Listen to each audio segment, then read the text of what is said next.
Buenas tardes y bienvenidos a la Residencia de Estudiantes. En nombre de la directora Alicia Gómez Navarro, que excusa su asistencia, y en el mío propio, como director adjunto de esta casa. Y muchas gracias a todos por su asistencia. Como ustedes probablemente saben, la residencia... 30 segundos. Como ustedes saben, la Residencia de Estudiantes dedica una buena parte de su actividad a la ciencia. En concreto, la línea de programación que ya en su etapa histórica, hace más de 100 años, se bautizó con el título de El porvenir de la cultura, sigue acogiendo a las nuevas tendencias en los distintos ámbitos del saber, con especial atención al mundo científico y a las nuevas tecnologías, y en particular a su difusión y comunicación a la sociedad en general. La residencia en su etapa histórica, que comenzó en 1910, acogió a la ciencia europea más brillante de principios del siglo XX. Y en este mismo salón se organizaron conferencias a cargo de personalidades como Marie Curie, Albert Einstein, entre otros. Y fueron también asiduos de la residencia los físicos Miguel Catalán, Julio Palacios y Blas Cabrera, director este último del Laboratorio de Investigaciones Físicas de la Junta para la Ampliación de Estudios, origen del Instituto Nacional de Física y Química, familiarmente conocido como Rockefeller. En la actualidad sigue siendo un lugar de encuentro para los científicos y se organizan numerosísimas actividades enfocadas a ese objetivo, a la divulgación de la ciencia. Como Ágora para la Ciencia, que es un ciclo ya consolidado en la programación de la Residencia de Estudiantes desde 1996. Y más recientemente, con motivo de la conmemoración del centenario de la Residencia, se han realizado ciclos de conferencias, correspondencias europeas, la física en la Residencia, 1910-1936, y también en este mismo año y el año pasado el profesor Antonio Hernando coordinó un programa titulado La Física Española de nuevo en la Residencia, y que contó con destacados científicos como todos ustedes. Y esta tarde me cabe el placer de dirigirme a ustedes para inaugurar con Ángel Uranga este ciclo Frontera de la Física Fundamental que organizan conjuntamente el Instituto de Física Teórica de la Universidad Autónoma de Madrid, el Consejo Superior de Investigaciones Científicas, en colaboración con la Residencia y con el apoyo de la FECIT, en el que se mostrará a lo largo de varias sesiones el trabajo que realizan actualmente los físicos españoles situados en la vanguardia del conocimiento. Así que yo no digo nada más. ¿Y dónde está Ángel Uranga? Menudo ciclo has montado, realmente enhorabuena, y aquí está una buena prueba de la calidad del mismo, responsable del mismo y responsable también de la divulgación científica del Instituto de Física Teórica, que es a quien corresponde realmente presentar el ciclo, y a los ponentes. Enhorabuena a todos, en particular a ti, Ángel, por este espléndido programa que has conseguido reunir. Así que muchas gracias y a disfrutar.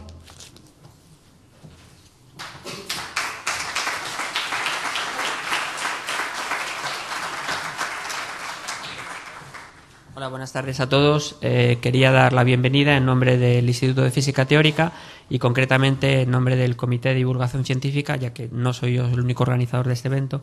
Está también Alberto Casas, David García Cerdeño, que va a ser el siguiente conferenciante, y Germán Sierra. El mérito del programa, que yo diría que es excepcional, no es nuestro, es de los propios conferenciantes y de la investigación que llevan a cabo día a día. Y yo creo que es una parte muy importante del Instituto de Física Teórica el tratar de transmitir todo ese conocimiento y esa excitación y interés y curiosidad científica al resto de la sociedad. Así que creo que es un ciclo muy interesante y quería agradecer a todos ustedes por venir y participar en esta aventura divulgativa. Así que muchísimas gracias.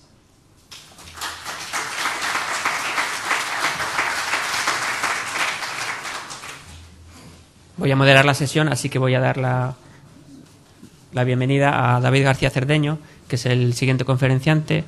es un joven investigador en temas de materia oscura, que es uno de los temas candentes en la física fundamental estos días, y a pesar de su juventud es un investigador excelente y tiene la rara cualidad de participar no solo en la investigación desde el punto de vista teórico, sino también de participar en un experimento CDMS del que seguramente nos va a hablar. Gracias. Muchas gracias, Ángel. Bueno, como pueden oír todos, tengo que empezar disculpándome. Estoy muy afónico. Eso es lo primero. Lo segundo, agradeceros a todos que hayáis venido. A mí me encanta hablar de física. Supongo que a vosotros también os encanta escucharlo por las caras que puedo ver. Entonces, bueno, vamos a ver si conseguimos, yo por una parte, transmitir el entusiasmo que tengo en el tema de investigación que voy a tratar, que es las búsquedas de materia oscura, y a ver, sobre todo, a ver si llegamos al final de la charla sin que me quede completamente sin voz. Bueno, no sé si está funcionando la pantalla.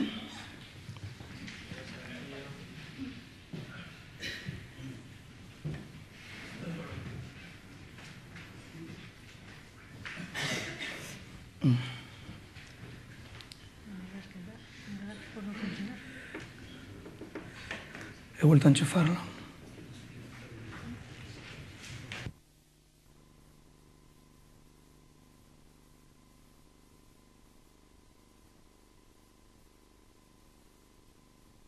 Que para hablar de materia oscura es bastante adecuado, de todos modos.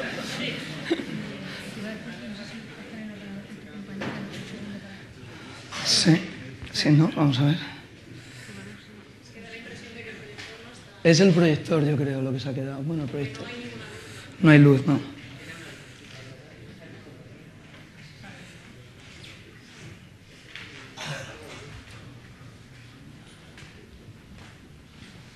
Ahora.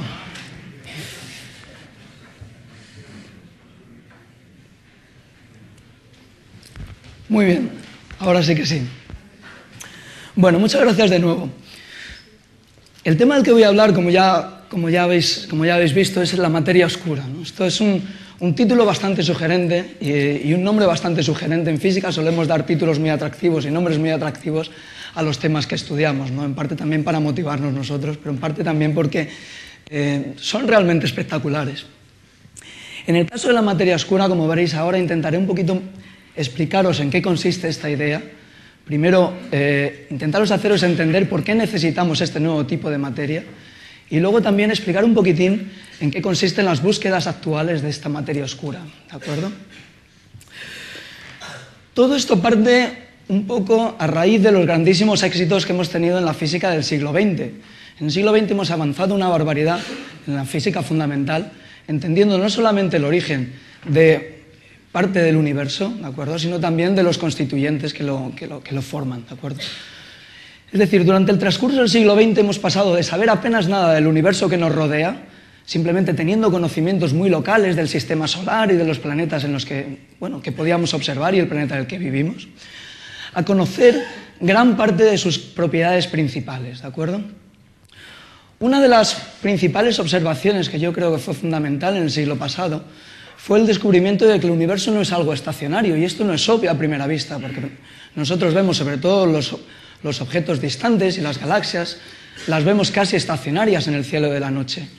Sin embargo, hubo varias observaciones que sugirieron que estos objetos en realidad no se encontraban inmóviles en el espacio, sino que se estaban alejando todos, ¿de acuerdo?, los unos de los otros.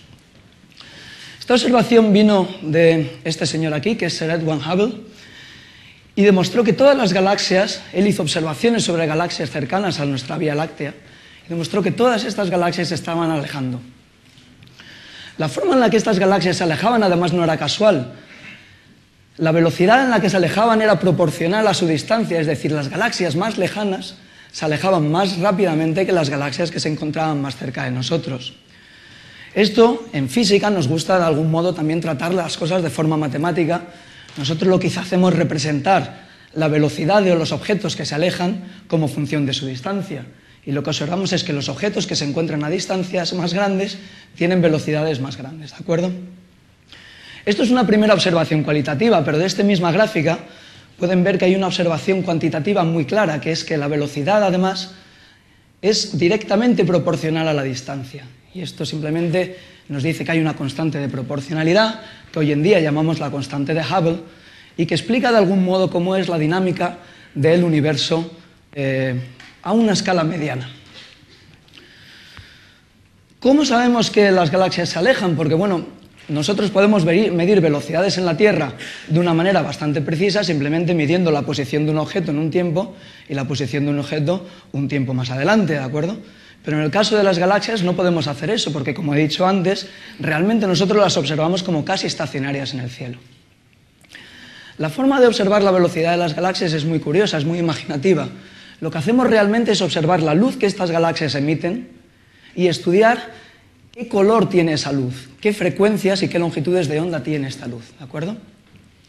Nosotros sabemos que un objeto en reposo que emite una luz, si este objeto se está moviendo, la longitud de onda de la misma luz emitida es más grande y, por lo tanto, más enrojecida. Nosotros lo llamamos, en términos de astrofísica o de astronomía, a este fenómeno lo llamamos corrimiento hacia el rojo. Por el contrario, un objeto que emite una luz y que se acerca hacia nosotros, la frecuencia de esta luz se comprimiría ligeramente y, de algún modo, tendríamos una luz un poquito más azul. Nosotros lo llamamos corrimiento hacia el azul. Por medio del estudio de la luz que emiten las supernovas, que es una luz que conocemos muy bien, podemos observar si estas frecuencias se encuentran estacionarias, si se encuentran corridas hacia el rojo, si se encuentran corridas hacia el azul. Y de este modo tener una medida de la velocidad de estos objetos. Bueno, pues esto es lo que se hicieron, esto es lo que hizo Edwin Hubble y esto es lo que se hace hoy en día. En esta imagen os enseño, simplemente para que tengáis una idea pictórica de lo que esto supone, una imagen de una supernova comparada con la de la galaxia que la alberga, ¿no? Para que veáis también, además, que las supernovas son objetos sumamente brillantes, ¿no? Son instantes muy puntuales en la vida de una estrella. Bueno, es el fin de la estrella, pero es un fin sumamente espectacular, ¿no? Durante ese instante la estrella emite más luz que toda la galaxia. Entonces es una forma muy, muy clara para observar este tipo de velocidades. Por supuesto, esto lo que nos permite decir es que la velocidad de la supernova estaría ligada a la velocidad de la galaxia y de algún modo inferimos la velocidad de esta galaxia. Una consecuencia de que todas las galaxias se estén alejando entre sí hoy en día es que en algún momento hacia atrás en el tiempo, si nosotros rebobinamos en la historia del universo, esto implica que en algún momento han estado todas muy juntas. Implica que el universo de algún modo ha tenido un origen en el cual la densidad de objetos era mucho más grande, ¿de acuerdo?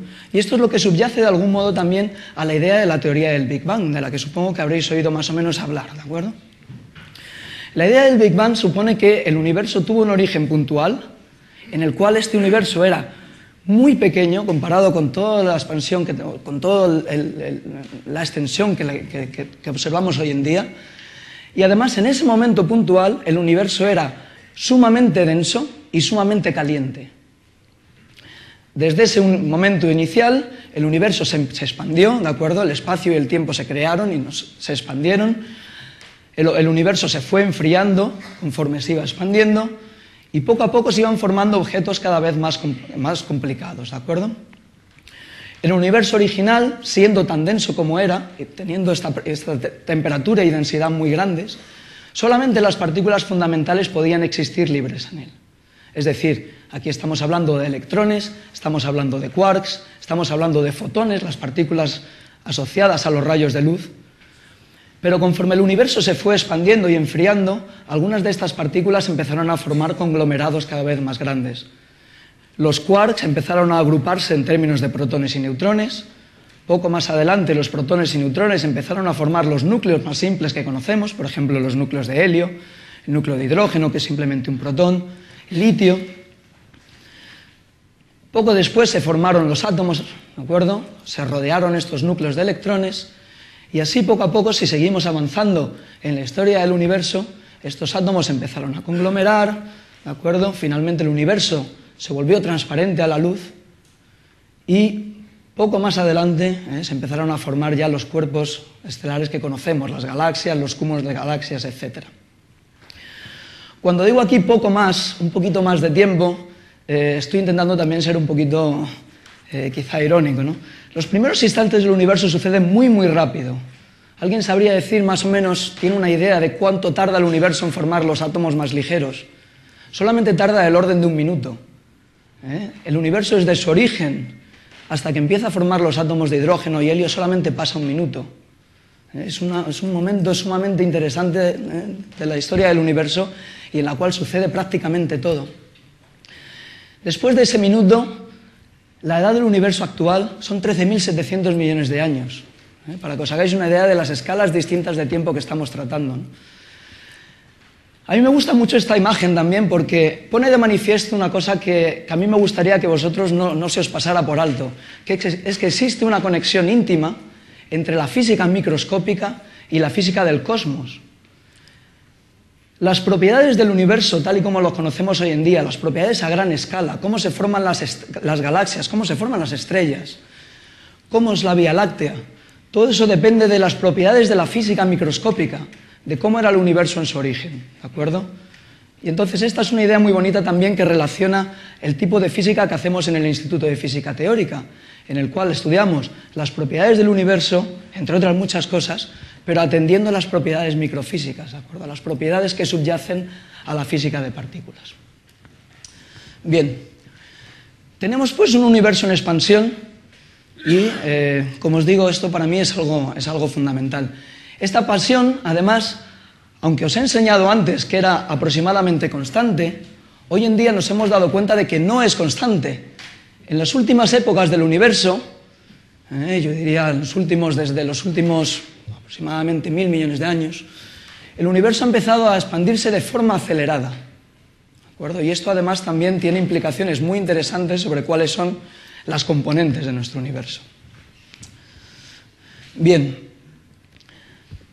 Vamos a empezar ya con un juego, ¿ok? Vamos a llamar a Carlos Sobera, y entonces vamos a ver cuál es el resultado de esto, ¿no? Imaginaos que estamos ya en el 50 por 15 o el quién quiere ser millonario y tenemos la última pregunta, que es la de verdad, la buena, que es cuando nos llevamos la pasta.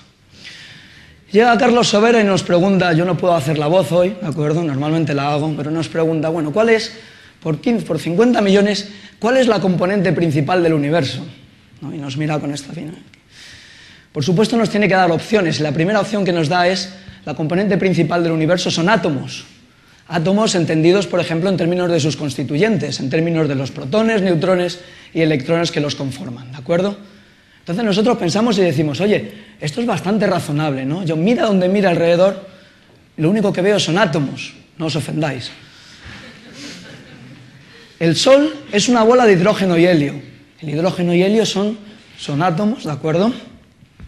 La Tierra, bueno, la composición de la Tierra es ligeramente distinta, bueno, es muy distinta, ¿de acuerdo? Principalmente silicio, germanio, estos son núcleos atómicos, son átomos más complicados, pero átomos al fin y al cabo, ¿verdad? Las sillas, aunque sean las sillas de Boyce, también están formadas, tienen una composición en términos de moléculas que a su vez están formadas por átomos, y así cada uno de nosotros, aunque seamos muy raros, ¿de acuerdo? Estamos formados por átomos. Entonces, oye, esto parece muy razonable, ¿no? Al fin y al cabo, miremos a donde miremos, todo tipo de moléculas, aunque sean muy complicadas, como la de la clorofila, se terminan pudiendo expresar en términos de átomos, ¿verdad? Esta idea griega, además de que fuera indivisible, que están formados por sus electrones, protones y neutrones, ¿de acuerdo? Y en última instancia, si me permitís meter la palabra ya, vamos a hablar de quarks. Bueno, esto parece razonable. Carlos Sobera nos da otra opción, que son los neutrinos. Entonces esto ya nos hace pensar, ¿no? Los neutrinos son unas partículas muy interesantes, son unas partículas sumamente ligeras, que no tienen carga eléctrica y que fueron postulados por físicos teóricos, ¿de acuerdo? Pauli en 1930 y descubierto 26 años después, ¿de acuerdo? En experimentos de física atómica, física de partículas elementales. Los neutrinos son muy abundantes en el universo. Del Sol nos llegan cantidades ingentes de neutrinos que además nos permiten estudiar sus propiedades, ¿de acuerdo? Entonces, bueno, vamos a dejarlos ahí apuntados. La luz. La luz, en términos de una teoría cuántica, una teoría en términos de física cuántica, la podemos entender como partículas elementales, que serían los fotones, los llamados fotones, ¿de acuerdo? Según la energía del fotón, la luz tiene una frecuencia, una longitud de onda, o si queréis llamarlo, un color diferente. La luz también es muy abundante en el universo. Si miramos al cielo es cierto que parece muy oscuro, ¿de acuerdo? Pero el universo está bañado de fotones de distintas temperaturas, entonces en principio podríamos pensar que los fotones contienen una gran parte del universo, ¿de acuerdo? En términos de energía. A Carlos Severa se le acaban las ideas y nos dice, bueno, a lo mejor es otra cosa. Y esto simplemente es una prueba de humildad de decir, bueno, a lo mejor no entendemos todo, ¿no? Entonces, bueno, vamos a ver, simplemente para saber por dónde respiráis, ¿quiénes estáis a favor de la A? ¿Quiénes creéis que el universo está formado principalmente por átomos y quarks? Podéis levantar la mano, ¿eh? Muy bien. ¿Quiénes pensáis que son los neutrinos, los que son más abundantes en el universo? Venís enseñados, ¿eh? Luz hay mucha. ¿Nadie va a votar por la luz? Bueno, si queréis pedimos el comodín del público. Ah, no, eso ya lo he hecho, perdón. Bien, la respuesta, por supuesto, es otra cosa, ¿de acuerdo? Y la pregunta que nos hacemos de los físicos teóricos, y ahora explicaré muy bien por qué, es otra cosa, pero ¿qué otra cosa? ¿De acuerdo? Bueno. La composición actual del universo, tal y como lo entendemos hoy en día, la cantidad de energía, nosotros en física hablamos en términos de energía, ¿no? La masa tiene un equivalente en energía, entonces dejadme que lo meta todo en términos de energía. Los átomos, de los que he hablado en primer lugar, toda la materia que nos rodea, que podemos ver y que podemos sentir, ¿no? La mesa, todo el sol, etcétera, solamente compone un 4% del universo, y aquí estoy sumando absolutamente todas las estrellas y galaxias, la materia que podemos ver. El resto, el 96% restante del universo, son componentes que no entendemos todavía y que les hemos dado los nombres de materia oscura y energía oscura. El nombre de materia oscura responde al hecho de que es un tipo exótico de materia. Nosotros sabemos que se comporta como el resto de los materiales en términos, por ejemplo, de que no ejerce presión, salvo que esté en forma gaseosa. La energía oscura es algo mucho más extraño, ¿de acuerdo? La energía oscura sería una nueva componente del universo que se comporta además de manera completamente intuitiva. Cuanto más diluida está la materia oscura, más presión ejerce sobre nuestro universo. Fijaos, el universo se ha ido expandiendo, entonces es ahora cuando la materia oscura es más abundante, digamos, es más diluida, y es ahora cuando nosotros notamos los efectos de la energía oscura. La energía oscura sería la responsable de esta expansión acelerada de la que os he hablado antes brevemente, ¿de acuerdo? Entonces nosotros, en principio, podría corresponder a lo mejor quizá a una constante cosmológica, como la que introdujo Einstein en sus ecuaciones, pero podría tener un origen incluso más extraño, ¿de acuerdo? Vamos a dejar esta componente aparcada de momento y nos vamos a centrar sobre la materia oscura, ¿ok? Y esto simplemente porque, por lo menos, sabemos que es materia, ¿no? La materia oscura sería una nueva forma de materia que no emite ni absorbe luz. De hecho, el nombre de materia oscura es un nombre muy feo. Realmente se debería llamar materia transparente. Los rayos de luz la atraviesan. ¿De acuerdo? ¿Cómo sabemos? Bueno, principalmente a partir de ahora lo que os quiero explicar es, porque yo no sé si aquí ya os lo habéis creído o necesitáis algo más de explicación. Yo os quiero explicar un poquitín qué es lo que hay detrás de esta afirmación, ¿no? ¿Cómo sabemos que hay un 4% de materia ordinaria y sobre todo un 20 y tantos % de materia oscura? Y, mucho más interesante desde mi punto de vista, es cómo podemos observarla. ¿Cómo podemos identificar qué tipo de materia es? Fijaos que esto es fundamental porque estamos hablando del 96% del universo que desconocemos. Muy bien, vamos a empezar con lo básico, ¿de acuerdo? Y nos vamos a volver un poquitín casi a la escuela y vamos a hablar de la ley de gravitación universal. Universal aquí es una palabra que es importante, ¿de acuerdo? Quiere decir que se aplica a todo objeto que tiene masa, independientemente de su origen, ¿de acuerdo? La ley de gravitación universal, que fue enunciada por Sir Isaac Newton, sostiene que cualquier objeto con masa ejerce una fuerza de atracción sobre cualquier otro objeto con masa, y además que esta fuerza es solamente dependiente de cuál es la masa de estos dos objetos y la distancia que los separa, ¿de acuerdo? No entra en juzgar qué tipo de materia estamos hablando. Esta ley, por supuesto, la tenemos muy comprobada, y es la que nos ha permitido, por ejemplo, describir las órbitas planetarias. Nosotros sabemos que los planetas se encuentran en órbitas elípticas alrededor del Sol, simplemente porque podemos calcular la fuerza centrípeta y la fuerza gravitacional, se ven de algún modo balanceadas, ¿no? Digámoslo así, ¿no? Voy a poner solamente dos ecuaciones en toda esta charla, ¿de acuerdo? Ya la habéis visto las dos. Entonces va a ser bastante fácil. Lo único que quería decir con esto es, realmente la fuerza que relaciona el movimiento de un planeta está relacionado con la masa del objeto que está creando este campo gravitacional, en nuestro caso el Sol. Nosotros podemos, de estas ecuaciones gravitacionales, tener una idea de cuál es la velocidad de este objeto en función de la masa que hay dentro de esta órbita, ¿de acuerdo? Nosotros sabemos que, dada una masa, nuestro planeta va a orbitar con una determinada velocidad, pero que si aumentamos la masa, ¿de acuerdo?, la velocidad de rotación va a ser mayor. Esto es muy bonito porque nos permite, por ejemplo, determinar cuál es la masa de este objeto simplemente estudiando la dinámica de él, por ejemplo, en nuestro caso, la Tierra. Y esto se aplica a absolutamente cualquier cuerpo que tenga masa, aunque yo esté hablando de un gas invisible y no lo pueda observar, ¿de acuerdo? Por supuesto, la dinámica de este objeto me va a permitir calcular la cantidad de masa que tenemos ahí. Bien, esto es a escala planetaria, pero bueno, esta ley es universal, entonces vamos a llevarla un poquitín más adelante y vamos a irnos a escalas galácticas. A escalas galácticas nos sucede lo mismo. Esto que tenéis aquí es una galaxia espiral, M33, es una galaxia muy parecida a nuestra Vía Láctea, ¿de acuerdo?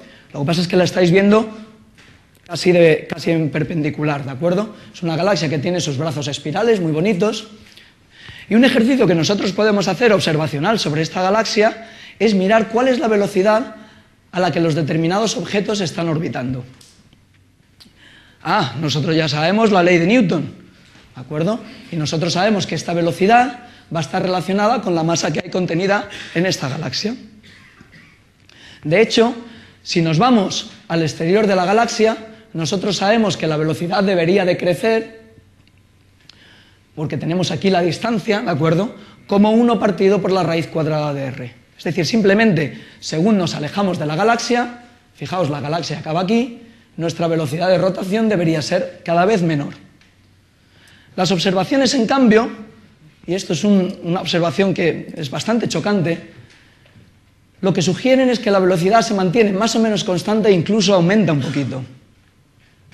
¿Qué es lo que nos quiere decir esto? Bueno, lo que nos quiere decir esto es o bien que estamos haciendo mal las cuentas, o bien que Newton no tenía razón en su ley de gravitación universal, por ejemplo, que no se aplicara a estas distancias, o bien que hay más masa contenida en esta galaxia de la que podemos ver. Y de ahí el término de materia oscura, ¿de acuerdo? Es oscura en el fondo negro de la noche, ¿no? Esto ha quedado muy poético, pero vamos, esa es la idea, ¿no? Es un término astrofísico, como os digo. ¿Cómo podemos corregir esto? Bueno, pues la hipótesis es que las galaxias están rodeadas por una especie de bola de materia oscura, que yo estoy pintando aquí en azul, pero que en realidad sería transparente, y además se extiende a distancias mucho más grandes que las de la galaxia que podemos nosotros observar. Aquí os he puesto el caso de la Vía Láctea, que es una galaxia espiral de unos 10 kiloparsecs de lado a lado. El halo de materia oscura de nuestra galaxia sería de alrededor de 100 kiloparsecs, un objeto tremendamente grande. Además, gran cantidad de la materia, el 90% de toda la masa de la galaxia está contenida en este halo. Solamente un 10% de toda esa masa está contenida en la materia luminosa que podemos ver, ¿no?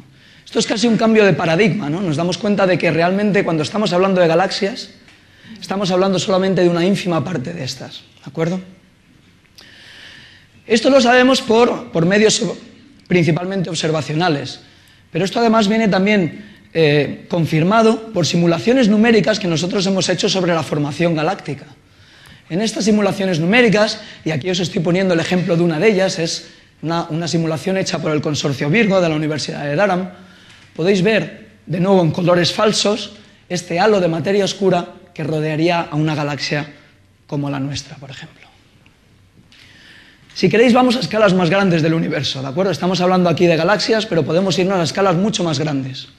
Si nos vamos a escalas más grandes, podemos hablar de todo el universo en general, Y las observaciones que podemos hacer sobre el universo sugieren que tiene una estructura filamentosa, que los objetos visibles se acumulan alrededor de pequeños filamentos, bueno, pequeños, son grandes, pero pequeños desde nuestra escala, desde nuestra distancia, ¿de acuerdo?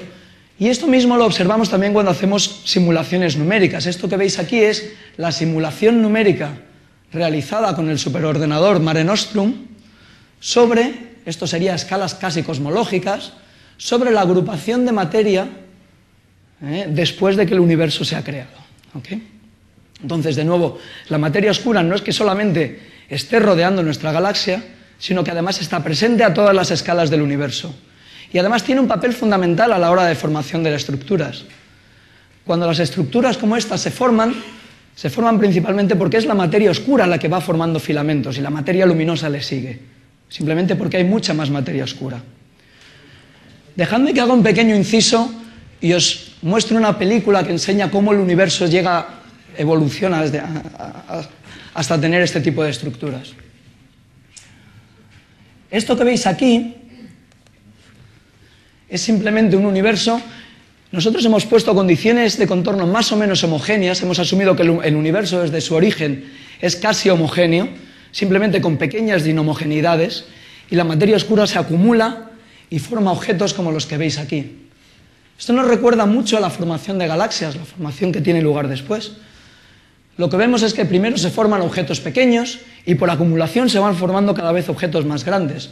Podéis ver aquí, por ejemplo, que este cúmulo, esto es de escala de una galaxia, se está acercando por efectos gravitacionales a este otro, ¿de acuerdo? Y esto es más o menos lo que sucedería a escalas cosmológicas.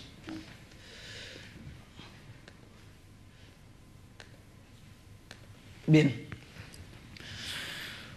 ¿Podemos observar la materia oscura a estas escalas? Bueno, pues también se han hecho observaciones, no solamente a escalas galácticas, sino también a escalas de cúmulo de galaxias. Y de hecho, históricamente, fueron las primeras que nos dieron indicación de que algo nos faltaba. Este tipo que veis aquí tan contento es Fritz Zwicky. La verdad es que es difícil encontrar una foto de él contento, porque siempre tiene una cara como muy seria, ¿verdad? Pero esta es una foto de él contento. Debía estar contento porque acababa de observar el cúmulo de Coma. El cúmulo de Coma que veis aquí está compuesto por cientos de miles de galaxias. Son estos puntos que veis aquí. Y a este hombre se le ocurrió pesar ese cúmulo.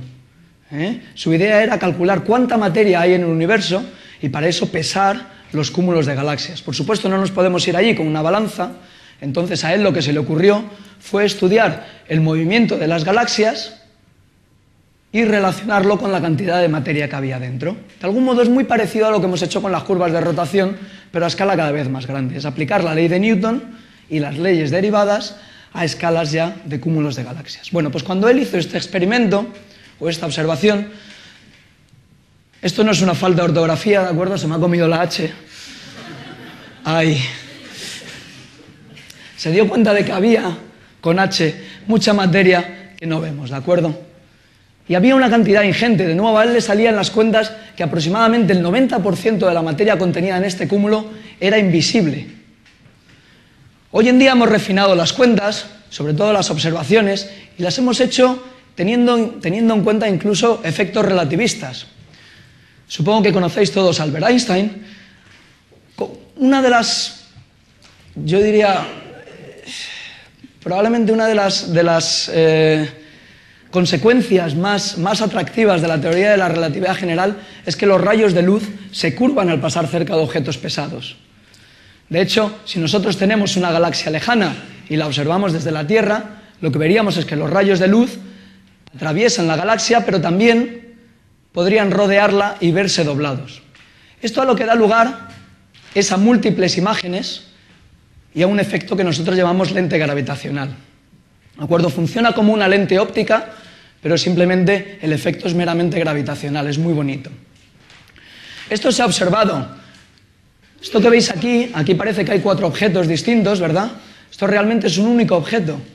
Esto es muy bonito, esto es lo que se llama la cruz de Einstein, y se llama la cruz de Einstein precisamente porque es el ejemplo más claro, o uno de los ejemplos más claros, de cómo las lentes gravitacionales pueden dar lugar a múltiples imágenes de un objeto. Lo que estamos viendo aquí es un objeto muy lejano, cuya luz ha pasado cerca, casi atravesando, a un objeto muy pesado entre medias, ¿de acuerdo? Este mismo efecto lo podemos utilizar para observar galaxias lejanas cuya luz atraviesa un cúmulo de galaxias. En este caso, la luz se vería deflectada, pasa cerca de algunos objetos masivos, ¿de acuerdo? Entonces la luz va siguiendo una trayectoria que no es absolutamente recta, es un poquito deflectada, y nosotros, que estamos aquí ahora mismo, observaríamos la luz de estas galaxias lejanas ligeramente distorsionada. Pues utilizando también técnicas numéricas muy avanzadas, hemos sido capaces no solamente de determinar cuánta masa hay en estos cúmulos de galaxias. Fijaos que esto ya es independiente de que podamos ver esa luz o no, esta masa, ¿de acuerdo? Porque simplemente estamos viendo la masa, estamos viendo los efectos gravitacionales que tiene lugar esta masa sobre la luz. Pues no solamente hemos sido capaces de calcular cuánta masa hay escondida, sino que además hemos sido capaces de encontrar su distribución, ¿de acuerdo? Entonces esta también es una de las confirmaciones que yo creo que son más claras de la existencia de esta materia oscura. Y esto confirma la existencia de grandes cantidades ingentes de esta nueva materia. Una última confirmación, y ya aquí me estoy yendo desde lo más pequeño hasta lo más grande, consiste en mirar el universo en su escala global, en escalas cosmológicas. Estos hombres que veis aquí son Penzias y Wilson y están posando delante de un radiotelescopio. Ellos estaban intentando calibrar este radiotelescopio, ¿de acuerdo? Esto mira en ondas de radio, y encontraron que apuntaran donde apuntaran el radiotelescopio, tenían un ruido de fondo que no conseguían quitarse, era como un... Nos esperaban, si apuntas al radiotelescopio a regiones del universo en las cuales no esperas ver nada, ¿de acuerdo? Tú esperas que tu instrumento te dé un 0. Esta gente, sin embargo, observó que mirara donde mirara, encontraba evidencias de que le llegaban fotones de poca energía. Y además que la distribución de estos fotones era completamente homogénea, era igual en todas las direcciones que ellos miraban. Realmente lo que acababan de descubrir era la luz que el universo emitió cuando tenía 400.000 años de edad. Aquí pongo solo, me gusta decir solo, comparado por supuesto con la edad que tiene hoy en día, 13.700 millones de años. El universo era un bebé, ¿de acuerdo? Pero fijaos, esto es como tomar una foto, esta es la fotografía del universo cuando tenía solo 400.000 años. ¿Cómo es esta fotografía? Igual aquí os vais a quedar decepcionados. Esta es la fotografía, ¿de acuerdo? Esta realmente es la fotografía teniendo en cuenta efectos ya muy finos. Aquí los colores, esto si pensáis en términos de un mapamundi, nosotros sabemos que podemos desplegar un mapamundi, por ejemplo, de esta manera, ¿de acuerdo? Aquí simplemente estamos mirando al cielo en todas sus direcciones. Los distintos colores nos dicen distintas temperaturas de estos fotones, distintas frecuencias o distintas longitudes de onda. Lo primero que observamos es que la temperatura es prácticamente homogénea, es de casi 3 grados Kelvin, muy frío. Y esto es lo que llamamos la radiación de fondo de microondas, no sé si habéis oído hablar de ella.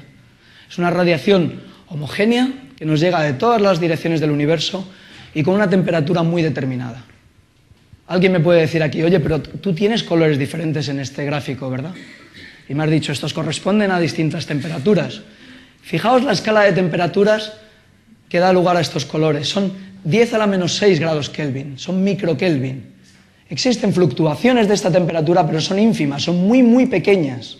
Esta temperatura es casi constante. Esta foto es una foto mejorada de la que observaron Penzias y Wilson, que se obtuvo con este satélite que es COBE. Y después de COBE ha venido WMAP, que ha refinado la medida, y finalmente Planck, que recientemente nos ha permitido estudiar estas anisotropías. Para que os hagáis una idea espacial de cómo estas anisotropías están distribuidas,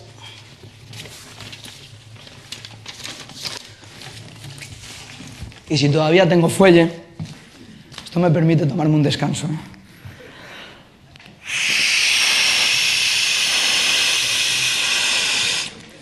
Normalmente hiperventilo después de esto.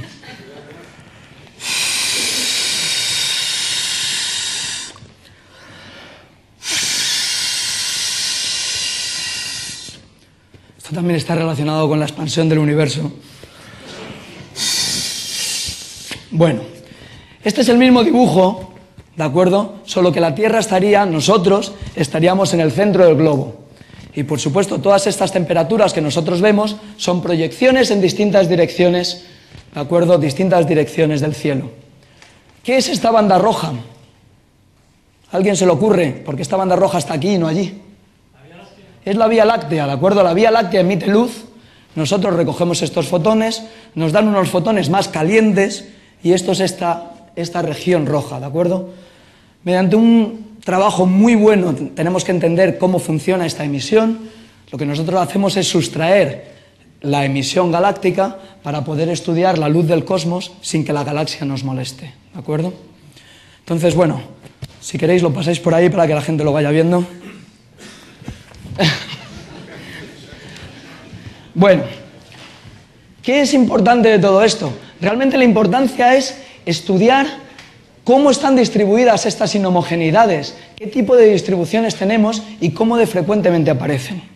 Y si hacemos esto, nos vuelve a salir, digamos, tenemos una idea de cuáles son las componentes del universo. Digámoslo de otro modo, cómo están distribuidas estas inhomogeneidades depende de cuál es la composición de nuestro universo primordial, ¿de acuerdo? Nosotros hemos observado que solamente un universo en el cual el 30 o el 27% está formado por materia y el 73% está formado por energía oscura es compatible con esta observación cosmológica. De manera que finalmente tenemos este cuadro que nosotros sabemos con bastante precisión hoy en día. Bien, esto ha sido un poquitín la motivación para materia oscura. Existen otras teorías alternativas, pero por lo menos la materia oscura explica todos estos fenómenos gravitacionales a absolutamente todas las escalas. Por supuesto, lo que nos falta ahora es, bueno, ya sabemos que existe materia oscura, pero ¿qué es la materia oscura, no? Y de algún modo sabemos más o menos lo que estamos buscando, pero realmente ¿qué cara tiene nuestro sospechoso, verdad? Bueno, pues si fuéramos el sheriff, lo que estaríamos buscando sería una materia que sería oscura en el sentido de que no emite ni absorbe luz. ¿Qué más sabemos de la materia oscura? Sabemos que está. Eso es bastante, ¿no? Sabemos que es una partícula estable que ha estado desde el principio del universo hasta nuestros días, es decir, cuya vida media al menos es 13.700 millones de años. Sabemos que es fría, ¿de acuerdo? Fría quiere decir que se mueve a velocidades no relativistas. Existen candidatos para materia oscura que cuando el universo se estaba formando se movían a velocidades muy rápidas. Para estos candidatos, la formación de estructuras no sería como la conocemos hoy en día y sería incompatible. Por eso sabemos que nuestro candidato a materia oscura tiene que ser frío. Y finalmente sabemos que no tiene carga eléctrica, porque no hemos observado en ningún momento ningún átomo exótico en el cual, por ejemplo, una partícula de materia oscura se haya unido a un núcleo atómico, ¿de acuerdo? Entonces sabemos bastante de la materia oscura, pero sin embargo no es suficiente. ¿Quiénes son los sospechosos habituales? Tenemos, desde el punto de vista de física de partículas, fijaos que es muy bonito, he empezado hablando de astrofísica, de astronomía, y estamos hablando aquí de propiedades de partículas elementales, ¿de acuerdo? Entonces volvemos a hacer este link. ¿Quiénes son los sospechosos habituales en términos de partículas? Bueno, pues vamos a empezar por lo obvio. Si estamos hablando de partículas que no emiten ni absorben luz, ¿a alguien se le ocurre que puede ser? Pues podemos empezar por lo que conocemos. Vamos a empezar por el modelo estándar y vamos a ver de todas las partículas que tenemos en el modelo estándar, cuáles pueden ser materia oscura o no. El modelo estándar de partículas elementales es una construcción que nos permite describir de manera unificada 3 de las 4 interacciones fundamentales. La interacción electromagnética, la interacción débil y la interacción fuerte. Y lo hacemos por medio de unos ladrillos, que son los quarks y los leptones, ¿de acuerdo? Son los que llamamos fermiones, también están los neutrinos, y por medio de unos mediadores de la fuerza, que serían, en este caso, son unos bosones, y simplemente tendremos los fotones, los rayos de luz, y unas partículas más exóticas, los bosones Z y W, que median las interacciones electrodébiles, y los gluones, que serían los responsables de las interacciones dentro del núcleo. Y finalmente tenemos ya el bosón de Higgs, finalmente. Bueno, los ingredientes del modelo estándar son la relatividad general y la mecánica cuántica, y con este modelo estándar hemos sido capaces de explicar prácticamente todos los fenómenos observados hasta hoy en día. Entonces parece ser un buen punto de partida, ¿verdad? ¿Y si la materia oscura fuera oscura simplemente porque es muy fría y no pudiera emitir luz? Aquí estamos hablando, por ejemplo, de planetas, estrellas marrones, gas frío. Existe mucho gas intergaláctico interestelar que es frío y no emite la suficiente luz. Bueno, hoy en día sabemos que esto es una posibilidad. Hay una pequeña cantidad de materia oscura que es materia normal, simplemente muy fría, pero sin embargo esto no es suficiente para explicar toda la materia oscura. ¿Recordáis que os empecé diciendo que este tipo de materia es solamente un 4% del universo? Es decir, necesitamos algo más exótico. Vamos a volver a nuestro modelo estándar, es decir, si no pueden ser quarks ni leptones, ¿qué es lo que nos queda? Nos quedan los neutrinos. Los neutrinos son neutros, son estables y han estado allí desde el origen del universo y además existen neutrinos en cantidades muy grandes, ¿de acuerdo? Bueno, pues vamos a intentar explicar toda la materia oscura con neutrinos. Resulta que los neutrinos no son suficientemente pesados, son partículas muy ligeras y que por tanto no darían lugar a toda la materia oscura que conocemos. Pero además también tienen otro problema, que es que se mueven a velocidades relativistas cuando el universo se está formando, de manera que sería incompatible. Fijaos que ya nos hemos quedado sin candidatos del modelo estándar. ¿Y qué es lo que quiere decir esto? Pues quiere decir que si intentamos explicar la materia oscura, necesariamente tenemos que irnos a candidatos fuera del modelo estándar. Y esto es sumamente interesante porque realmente desde el punto de vista de física de partículas tenemos algunas indicaciones de que necesitamos física más allá del modelo estándar. Y la materia oscura es una de ellas. Esto es muy divertido además porque muchas posibilidades teóricas predicen candidatos de materia oscura. Aquí estoy mencionando algunos nombres simplemente también para despertar vuestra imaginación. Los axiones, no os lo voy a explicar, ¿de acuerdo? Hay partículas que aparecen en teorías más allá del modelo estándar, los axiones, supersimetría, no sé si os suena esto un poquito, teorías con dimensiones extra, fijaos que todo ya se vuelve muy exótico, ¿no? Dejadme simplemente deciros que en el LHC estamos estudiando muchas de estas posibilidades. Estamos chocando partículas a velocidades muy elevadas con la intención de crear nueva materia y que parte de esa nueva materia podría ser esta materia oscura, ¿de acuerdo? Supersimetría. Supersimetría predice que aparte del modelo estándar, con sus quarks, sus leptones, sus bosones Gauge y el bosón de Higgs, existen unas partículas más pesadas, que las llamamos partículas supersimétricas, que tienen propiedades muy parecidas a las del modelo estándar, simplemente aparecen asociadas cada una de ellas a una partícula del modelo estándar. Supersimetría es una teoría que estamos probando en LHC, de momento no la hemos encontrado, podría ser que no estuviera allí, nosotros somos optimistas, y dentro de supersimetría existe un candidato muy natural para materia oscura, que es del tipo de los descritos anteriormente. Dimensiones extra. Nosotros al parecer vivimos en 4 dimensiones, 3 dimensiones espaciales y una temporal, ¿verdad? Pero esto podría no ser así. Imaginaos el caso de una manguera. Si nosotros miramos una manguera desde cerca, nos damos cuenta de que su superficie tiene 2 dimensiones, es bidimensional. Tiene por una parte una longitud y por otra parte una dimensión radial. ¿De acuerdo? Es una superficie. Si nosotros ahora miramos esta manguera desde muy lejos, a nosotros nos parece una línea. Hemos perdido una de esas dimensiones. Al universo le podría pasar algo parecido. Podría suceder que el universo solo tuviera 3 dimensiones grandes y que el resto de las dimensiones estuvieran arrolladas, compactificadas en un tamaño muy pequeñito, ¿de acuerdo? Existen teorías fundamentales, como por ejemplo las teorías de cuerdas, que predicen que esto podría ser el caso. Estas teorías además también contienen candidatos buenos para materia oscura. Por supuesto la pregunta es, bueno, esto ya sería desde un punto de vista teórico, pero yo creo que por vuestra mente se está pasando, por una parte es, bueno, si la materia oscura no la podemos ver, ¿cómo podemos detectarla, no? Porque nosotros principalmente, nuestra fuente principal de detección, sobre todo en términos astrofísicos, es la luz que emiten estos objetos. Entonces, la idea es, por supuesto, ¿cómo podemos ver algo que es invisible? Pues bueno, como podemos ver algo que es invisible es a lo mejor mirando las huellas que deja. ¿De acuerdo? Igual que una persona, por ejemplo, en la nieve puede dejar una traza, nosotros vamos a intentar buscar trazas de las partículas de materia oscura que no estén relacionadas con la luz que emiten. Vamos a irnos un poquito hacia atrás en la charla y vamos a recordar un poquito dónde estamos. Nosotros estamos aquí en la residencia de estudiantes, sentados en algún lugar de la Tierra, y alrededor nuestro, aunque hasta ahora no lo sabíamos, existe un halo gigantesco de materia oscura cuyas partículas nos están cruzando constantemente.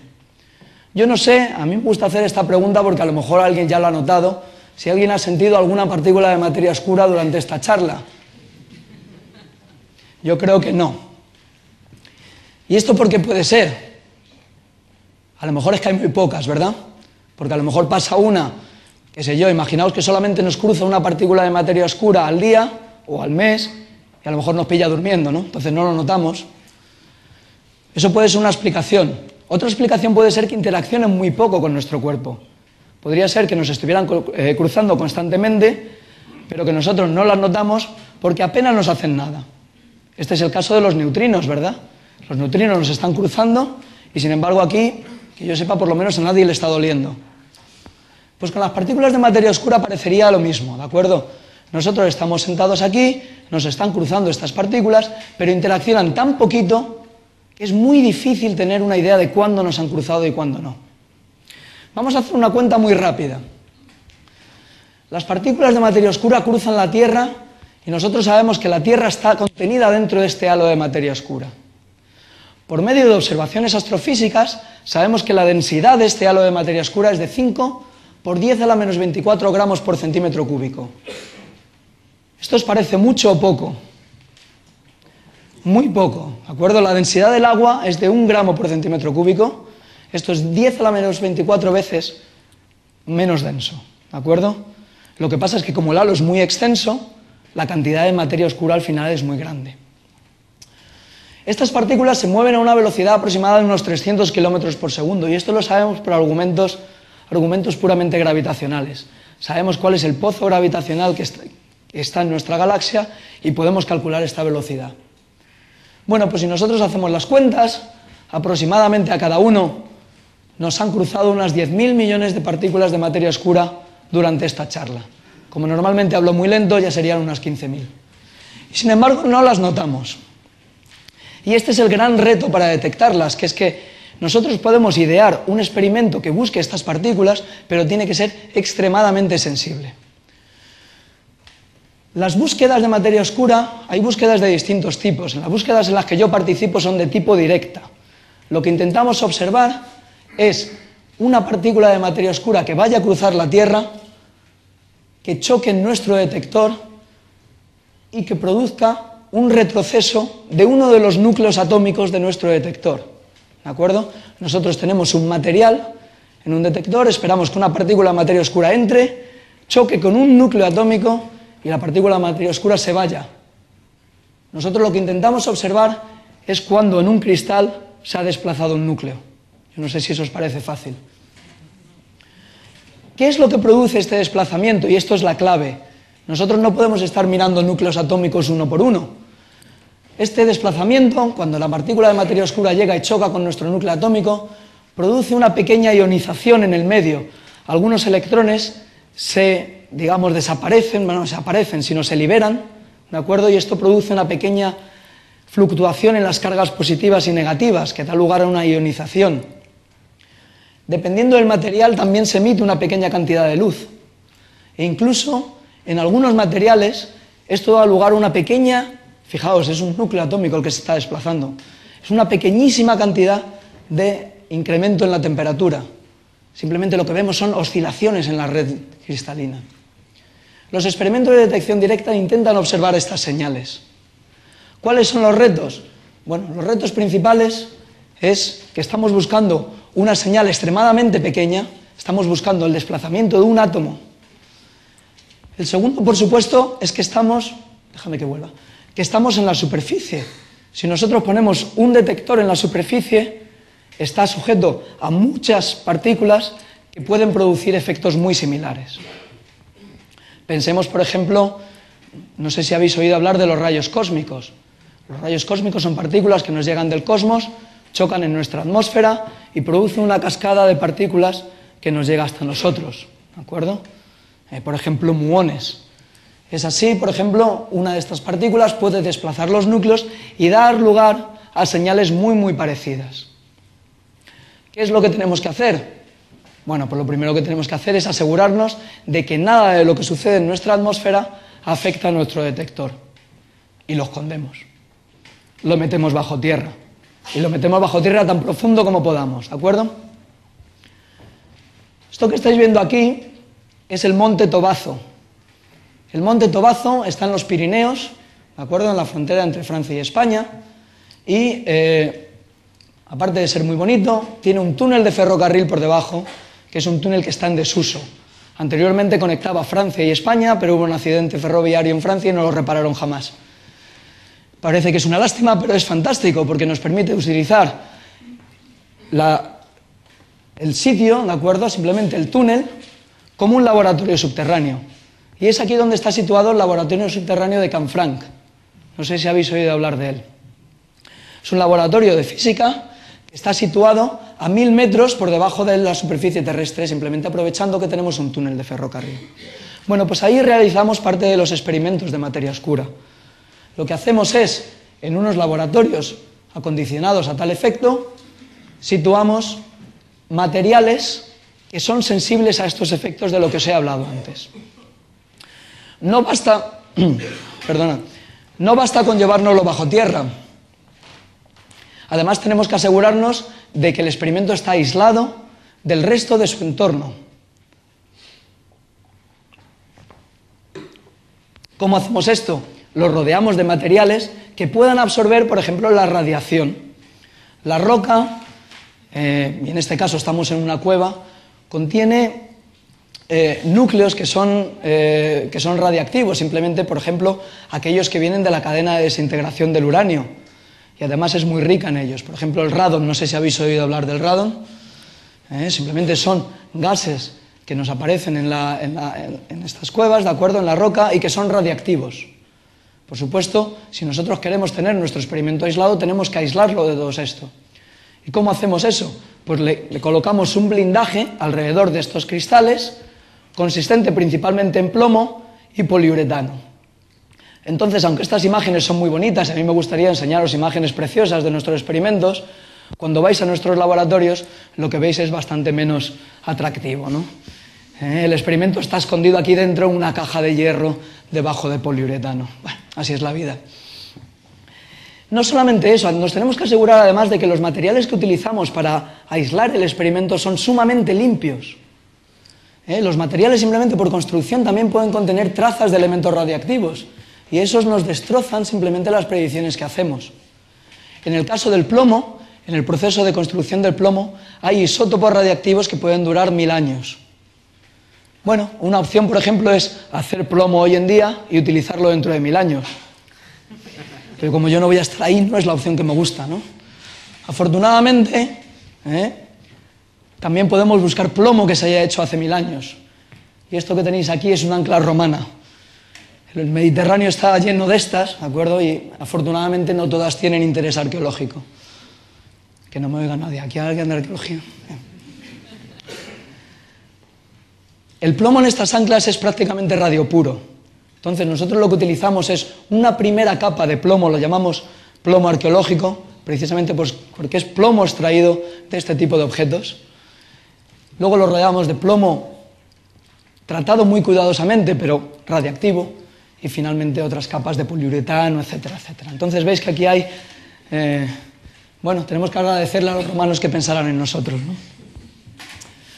Este es el caso de un experimento situado en el laboratorio subterráneo de Canfranc.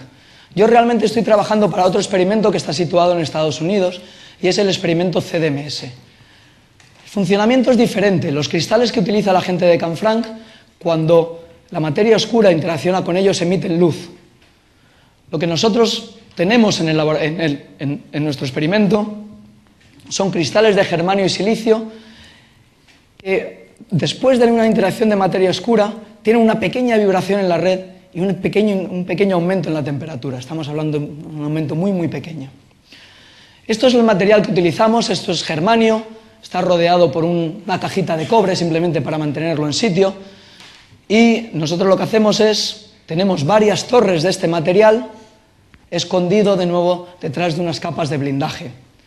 Simplemente para que veáis la escala de este detector, esto sería una de las torres, nosotros ahora tenemos 5 torres funcionando y este es uno de los científicos que trabajan en el experimento. El experimento en sí se encuentra en una mina de hierro, ya en desuso, a 1000 metros de profundidad bajo tierra. Entonces, además, es una gran experiencia ir allí, ¿no? Porque lo primero que hacen es ponerte un casco y bajar por el mismo ascensor que utilizaban los mineros, ¿no? Ahora lo han cambiado porque el antiguo se incendió. Gracias a Dios. Bueno, gracias a Dios lo han cambiado, ¿no?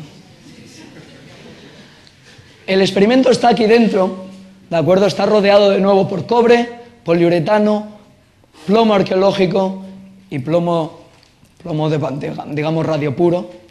Y para que os hagáis una idea de las dimensiones del experimento, hemos pedido a varios miembros de la colaboración que posen encima.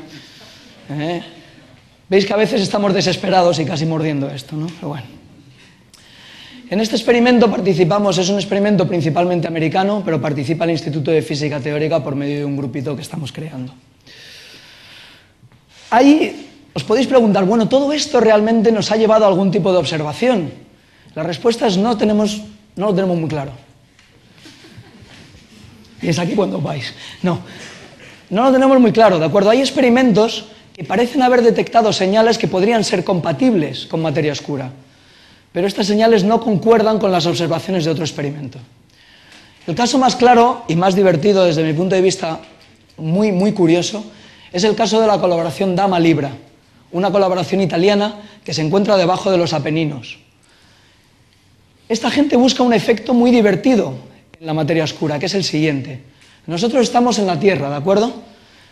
Pensemos en el Sol. El Sol está orbitando alrededor del centro galáctico y localmente se mueve a una velocidad de unos 220 kilómetros por segundo. Podemos casi considerar que esto es una línea recta, porque para nuestras escalas realmente no vemos una órbita. La Tierra, en cambio, está describiendo una órbita alrededor del Sol con una determinada inclinación sobre esta velocidad. Esto quiere decir que durante parte del año nuestra velocidad se suma a la del Sol y vamos más rápido en la galaxia, y durante otra parte del año nuestra velocidad se resta y vamos ligeramente más despacio. Esto hace que los choques de materia oscura en nuestro detector tengan una modulación anual, sean sensibles, por ejemplo, a si nosotros estamos en junio o en diciembre. Y esto es una forma muy bonita de buscar materia oscura. Pues bien, esta gente lleva haciendo esto durante, yo creo que ya son 14 años, y ha observado lo siguiente. Aquí no hace falta ser físico para darnos cuenta de que esto sigue una trayectoria ondulada, ¿verdad? Cada línea que veis aquí, cada máximo que veis aquí corresponde a el 2 de junio, ¿de acuerdo? Y cada mínimo a lo que sea en diciembre. Podéis ver aquí esta modulación, ellos lo llaman modulación anual, y para ellos es un síntoma claro, es una clara indicación de que tenemos interacciones de materia oscura, ¿de acuerdo? Sin embargo, estos resultados no han sido confirmados por ningún otro experimento hoy en día, ¿de acuerdo? En CDMS el año pasado encontramos 3 sucesos que podían venir de materia oscura, para que veáis también el número de sucesos de los que estamos hablando, ¿no? Estuvimos haciendo funcionar nuestro experimento durante 3 años y encontramos 3 posibles sucesos de materia oscura, ¿no? 3 posibilidades en las cuales la materia oscura hubiera chocado con un núcleo. Sin embargo, no estamos seguros de que esto haya sido así. Seguimos haciendo el experimento. ¿Cómo voy de tiempo? Bien. Voy a acabar muy rápido, que ¿una hora? 1 hora y 5. Bueno, voy a acabar muy rápido, ya casi he llegado al final. La materia oscura se puede buscar de más formas de las que ya he dicho, ¿de acuerdo? He hablado de la detección directa, pero podemos buscar la materia oscura también en el cielo. De hecho, la materia oscura, cuando se encuentra a sí misma en nuestro halo de materia oscura, se aniquila, se puede aniquilar, y nos puede dar lugar a partículas ordinarias, fotones, neutrinos, antimateria, que nosotros podemos observar en la Tierra. De hecho, por supuesto, esto es más posible, o la posibilidad de este suceso es más grande, cuando miramos en las regiones en las cuales la densidad de materia oscura es mayor, por ejemplo, al centro galáctico. Si nosotros miramos en el centro galáctico o en el centro de otras galaxias, podemos esperar ver estas señales. Pero no solamente ahí, también podemos mirar en el interior del Sol, porque el Sol es un objeto gravitacionalmente pesado y la materia oscura se puede haber visto atrapada dentro. Y también dentro de nuestra Tierra puede existir una cantidad pequeña de materia oscura. Voy a acabar con un caso muy divertido, que son los detectores de neutrinos. La materia oscura, cuando se aniquila, puede dar lugar a neutrinos. Estos neutrinos se desplazan En la Tierra chocan con la roca y generan un muón que se mueve a velocidades muy grandes, ¿de acuerdo? Cuando este muón atraviesa, por ejemplo, el agua, emite una radiación muy característica, que es una radiación que nosotros llamamos Cherenkov, una especie de radiación azulada. Pues existen experimentos que están buscando este tipo de señales. Esto que veis aquí es un experimento que se llama Antares. Normalmente lo que buscamos para estos detectores de neutrinos es un tanque de agua. Un tanque de agua, cuanto más grande, mejor. El Mediterráneo es un tanque de agua muy grande. Este experimento está en la base del Mediterráneo y está buscando la luz de muones que se muevan desde el centro de la Tierra hacia arriba, buscando trazas, por ejemplo, entre otras cosas, de materia oscura. Aquí podéis ver un muón que ha cruzado el experimento y veis que va dejando señal en cada uno de los tubos fotomultiplicadores. Fijaros, estos son los ojos del experimento. Estos captan la luz Cherenkov y nos la transmiten a esta Tierra. Por supuesto, si queremos un tanque de agua más grande, pues el tanque de agua más grande que tenemos en la Tierra está en el Polo Sur. Esto que veis es la superficie en el Polo Sur geográfico. Esto es la base Amundsen, y debajo de esta base está uno de los detectores más grandes que el hombre ha creado, ¿no? Bueno, el detector más grande, que es Ice Cube. Ice Cube es cubo de hielo en inglés. Ice Cube son líneas de fotomultiplicadores, líneas de ojos sensibles a la luz, que están esperando, entre otras cosas, que vengan, por ejemplo, muones cargados, partículas cargadas, dejando esta característica radiación. Para que os hagáis una idea de las escalas a las que estoy hablando, la Torre Eiffel está dibujada aquí en escala. Esto está a unos 3 kilómetros de profundidad en el hielo y tiene 1,5 kilómetros de alto. Dejadme que acabe ya aquí. Existen numerosos experimentos de materia oscura alrededor del mundo, en parte los que ya he descrito, pero otros, por ejemplo, buscándola en el cielo, buscándola con satélites. De los grupos españoles existen 2 grupos de detección directa. Por una parte, nosotros en el Instituto de Física Teórica, que participamos en CDMS, y el grupo de la Universidad de Zaragoza, que participa en este experimento ANAIS. Pero existen muchos otros grupos que intentan entender esta materia oscura desde el punto de vista teórico, intentar buscar candidatos que satisfagan las propiedades de materia oscura. Y entre ellos, bueno, nos vuelvo a poner a nosotros, por supuesto, el Instituto de Física Teórica. Cosas para llevarnos a casa. Ya con esto ya quería finalizar. La mayor parte del universo es oscuro. Oscuro en el sentido de que no emite ni absorbe luz. Y desconocido. No tenemos ni idea, sabemos algunas de las propiedades, pero no hemos sido capaces de identificar estas componentes del universo. Para explicar la materia oscura necesitamos nueva física, y esto es muy bonito porque nos obliga a abandonar las teorías que conocemos, y es una de las evidencias más claras de que necesitamos ir más allá del llamado modelo estándar. Y finalmente la materia oscura se podría detectar en experimentos actuales. Yo os he hablado de experimentos de detección directa, pero todos estos experimentos están tomando datos ahora mismo y estarán tomando datos en los años siguientes. Así que, bueno, quién sabe, quizá dentro de un par de años pueda volver a vosotros y deciros, hemos descubierto la materia oscura. Dejadme que acabe aquí y muchas gracias por vuestra atención, de verdad.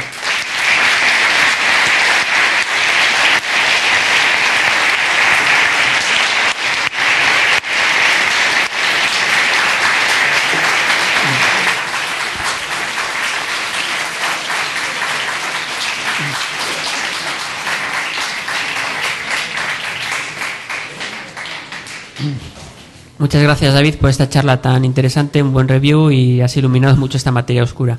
Tenemos tiempo para algunas preguntas, supongo que habrá entre el público. A ver, aquí. Espera el micrófono, por favor. Hola, buenas tardes. Bueno, gracias por la conferencia. Quería hacerte 2 preguntas. Una, has hablado de la composición de la materia oscura como partículas que viajan. La primera sería saber a qué velocidad viajan, si son igual que los neutrinos a la velocidad de la luz. Y sabemos que los neutrinos adquieren esa energía por la descomposición del núcleo atómico o de las partículas correspondientes, pero en este caso de la materia oscura, ¿qué imprime la velocidad de esas partículas? Esa sería la pregunta primera.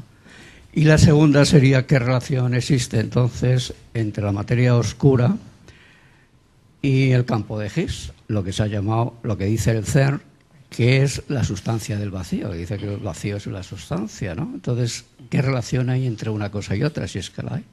Porque a lo mejor esas partículas se enredan también con el campo de Higgs, ¿o no? Bueno, a la primera pregunta, perdón.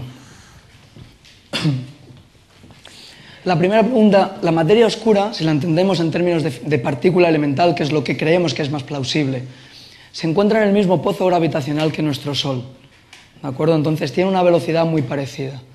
Nosotros podemos calcular, entendemos que el halo de materia oscura es una especie de gas de estas partículas, y podemos calcular simplemente conociendo cuál es la cantidad de materia que tiene la galaxia, podemos calcular su velocidad bastante bien. Está en torno a unos 300 kilómetros por segundo, parecida, 270 kilómetros por segundo, parecida a la velocidad del Sol, ¿de acuerdo? Entonces esa es la velocidad que estamos buscando. No es una velocidad relativista, son velocidades que en términos de física de partículas son muy lentas. La otra pregunta es muy interesante, ¿no? El descubrimiento del bosón de Higgs, por una parte, supone que la idea que teníamos del modelo estándar es bastante correcta.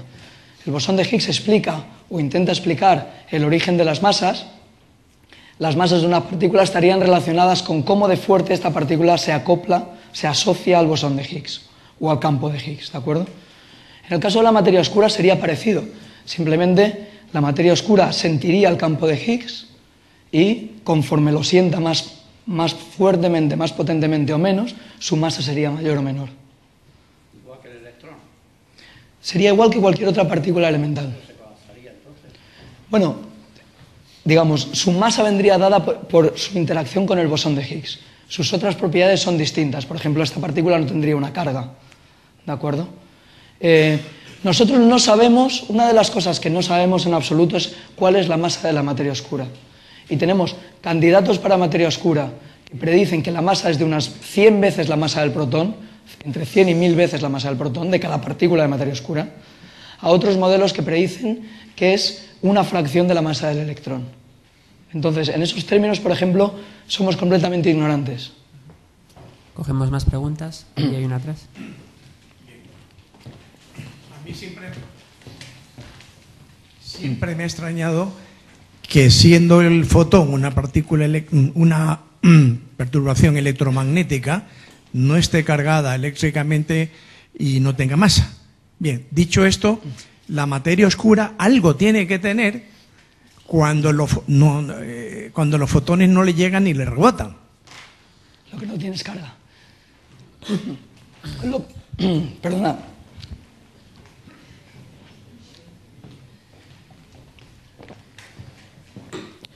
La materia oscura no está cargada, ¿no? Entonces reacciona distinto con el resto de la materia. Una de las peculiaridades que tiene es que interacciona poco o nada con los fotones. A primer orden, digamos, en términos astrofísicos, no interaccionaría en absoluto. Los fotones y la materia oscura no se verían. En términos microfísicos, esto lo que quiere decir es que no existe ninguna forma en la cual nosotros podamos construir una teoría en la cual estas dos partículas se hablen. Realmente es todo un poquitín más complicado, y si nos vamos a la microfísica, la materia oscura puede hablar un poquito con los fotones. De hecho, te he contado antes que la aniquilación de materia oscura puede producir, en algunos casos, algunos fotones, ¿de acuerdo? Entonces, esto puede suceder, pero sucede tan poco que la materia oscura, a todos los efectos, para nosotros sigue siendo transparente. ¿Más preguntas? Sí, allí. Baja velocidad son 300 kilómetros por segundo más o menos. ¿Cómo un choque a tan baja velocidad puede producir una desintegración? ¿Será que a lo mejor hay antimateria oscura y materia oscura? ¿Me hablas de la detección directa?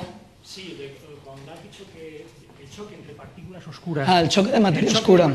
Sí. Puede dar lugar a una desintegración. Sí. Entonces, digo yo, que si podría haber antimateria oscura que diera lugar a esa Es desintegración. muy buena pregunta. Precisamente en muchos de estos modelos la aniquilación sucede porque la materia oscura es su propia antimateria. Esto es posible, aunque suene muy raro. Una partícula de materia oscura, cuando se encuentra consigo misma, como es su propia antimateria, se aniquila. ¿De acuerdo? Eso sería... Es muy buena pregunta porque precisamente eso es lo que sucede. ¿Más preguntas? Allí atrás. Sí.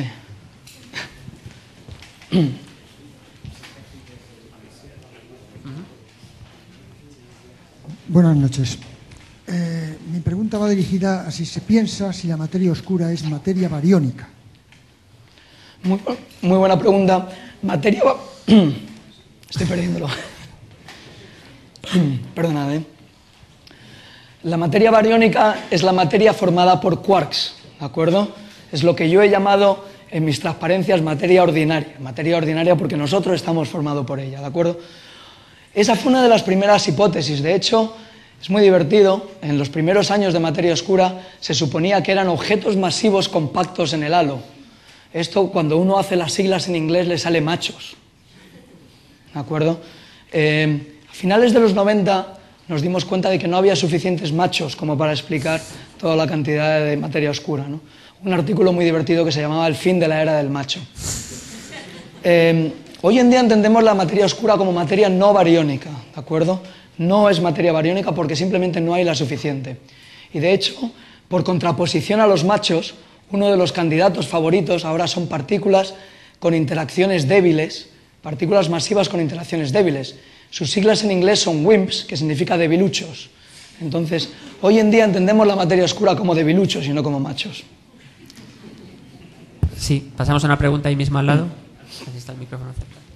Sí, la densidad de la materia oscura, de lo que sabemos, es homogénea entre estrellas, entre galaxias, o hay mucha,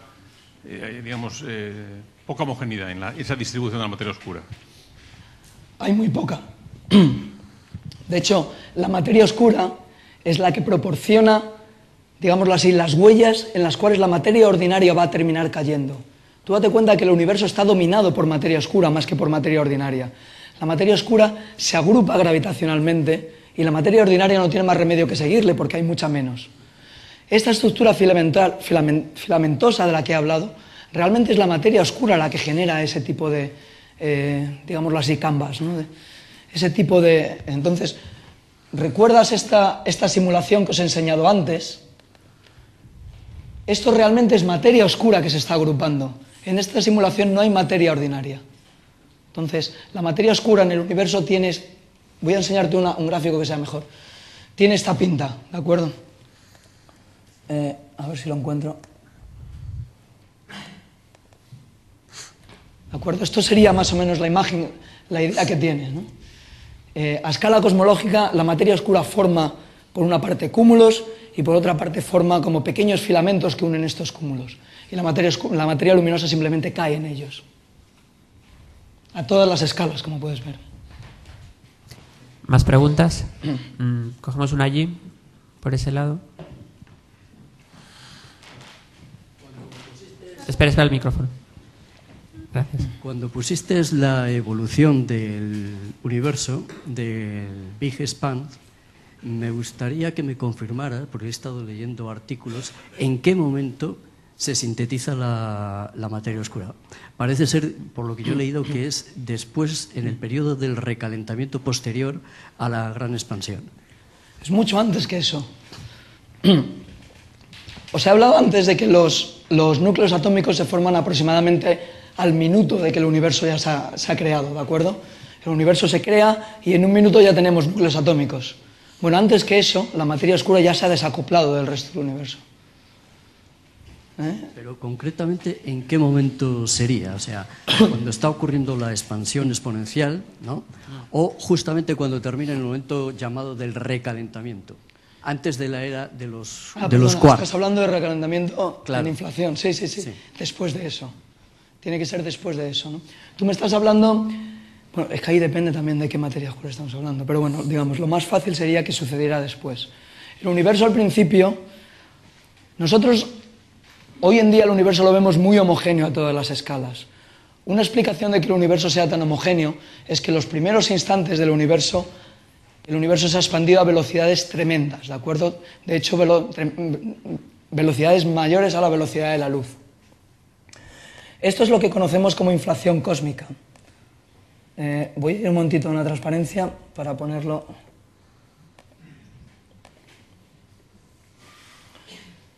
¿De acuerdo? Esto es lo que conocemos como inflación cósmica y en este dibujo está representado aquí. ¿De acuerdo? Y esto es lo que me estás preguntando. Después de esta inflación cósmica, el universo es muy, muy homogéneo, ¿de acuerdo? Tiene lugar un recalentamiento que es el que proporciona que las partículas se creen.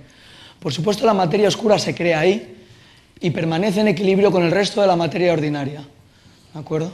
¿Tendría como desintegración de los inflatones? ¿Sería el resultado directo en principio? Estaría relacionado, por ejemplo, en la teoría de inflación estaría relacionado, por supuesto, con el inflatón. Igual que tienes el resto de la materia, creación del resto de la materia, tendrías también creación de la materia oscura. ¿En ese momento se crearía también el Higgs?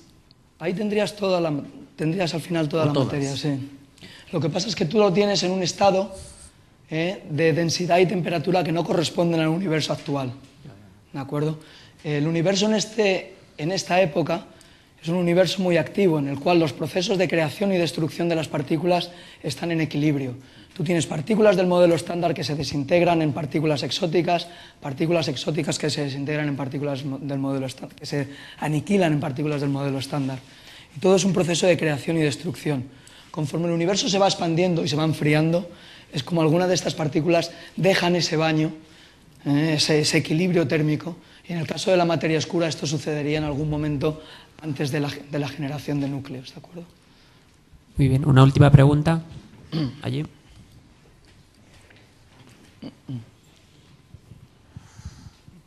Para mí, te quería preguntar una opinión personal. ¿Cuánto tiempo crees que puede aguantar la tensión entre la búsqueda, entre la coherencia necesaria del concepto de materia oscura y encontrarlo experimentalmente de directo a indirectamente? Es decir, si en 15 años no hemos encontrado nada, ¿la nueva física va a ir relacionada con una nueva física que no tenga en cuenta la materia oscura o no? Es decir, si crees que hay un plazo de tiempo tecnológicamente, es decir, no, ya han pasado, llevamos a lo mejor 15 años buscando, ¿no? Otros 15, 30 y entonces hay que cambiar de paradigma o tal, o seguir. Una opinión personal. Bueno, es una pregunta de mucha actualidad, ¿no? Si tú, por ejemplo, pretendes dar dinero para un experimento de materia oscura, es precisamente la pregunta que te tienes que hacer, ¿no? Y de hecho, cuando solicitas dinero para este tipo de cosas, es lo que tienes que tener en mente, ¿no? Es muy difícil responder bien a esa pregunta por muchos motivos. Hay candidatos muy diferentes de materia oscura, algunos de los cuales se podrían detectar de aquí a 5 o 10 años, en detección directa, por ejemplo, otros en detección indirecta. Pero hay candidatos muy esquivos. El axión del que he hablado antes es una partícula que tiene propiedades muy bonitas y que sabemos que se puede producir en el Sol y que nosotros podemos buscar en el Sol, pero, por ejemplo, es muy difícil evaluar cómo de fácil nos va a ser, ¿de acuerdo? Yo diría que hay, digamos que no puedo ser completamente claro en esto, ¿no? Hay candidatos de materia oscura que se podrían detectar de aquí a 15 años y candidatos de materia oscura que podrían escapar a cualquier tipo de detección. Algunos de los que he mencionado y nosotros en detección directa es con la base en la que trabajamos, por ejemplo, los candidatos que vienen de supersimetría o los candidatos que vienen de dimensiones extra, contamos en cubrir gran parte de las posibilidades de aquí a 10 años. Muy bien, vamos a cerrar la sesión de preguntas. Lo que vamos a hacer es, mientras cambiamos de ordenador, etcétera, vamos a tener un descansito de unos 5 minutos y eso puede dar la oportunidad de que os acerquéis y preguntéis a David tranquilamente. Antes de eso, le agradecemos la charla magnífica y el esfuerzo que ha hecho por darla. Gracias.